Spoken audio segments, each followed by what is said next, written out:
Kenya has continued to struggle in the tennis sport at international level, especially at All Africa Games, with no Kenyan player progressing beyond the first rounds. In fact, since Paul Wekesa's good performance in 1987 when the continental event was held in Kenya, the players have always bowed out of the championships in the first rounds. The qualifiers for this year's All Africa Games will be held in Cairo, Egypt, and the national team selection will be done next weekend in Nairobi.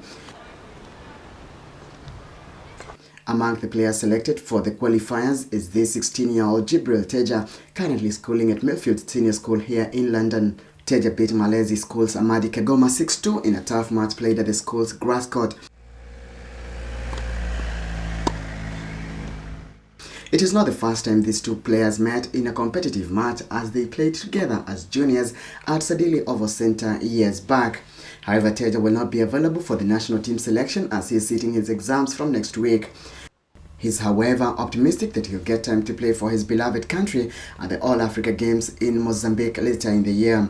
I can still make the national team because Cooper understands my situation with my exams, and he knows that I can't escape that. So he told me that if I'm beating players of high enough standards and he's getting reports from my coaches here that I'm playing well, then he'll consider playing me.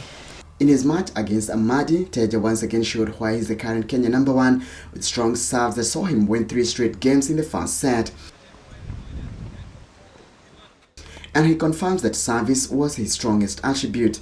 Generally, my serve, it's always 50-50. Sometimes it's going in, sometimes it's not going in, but when it's going in, it's nice. I use it very effectively. Currently ranked 450 in the world's ITF junior ranking, Teja is aiming higher, especially with such an embarrassing pool of resources to choose from in his current school. Well, by the time I finish my under 18, I hope to be in the top 200, 150 ITF, get to a good one of the top 5 or 10 colleges for tennis in America, because they scout those kind of players within the top 200, top 150. And he has no regrets to have left Kenya and even offers some advice. And it's for you to improve, because if you're always playing the same players, it becomes more battle between between 2 or 3 people in an age group, instead of a battle between maybe 100 people who are all trying to get to #1 and who all have a chance. His coach Phil Thomas says Teja only needs to mature as a player and could become one of the best tennis players in the world.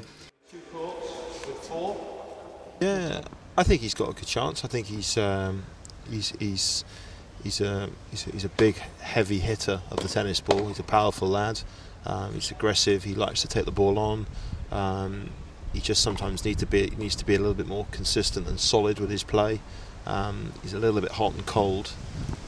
What I mean by that is that, you know, one day when he's on, he can be unplayable, and the next day he's capable of losing in a quick match in half an hour. So he needs to mature a little bit. I think he is doing that. He is maturing with the more matches he gets and plays and learns from.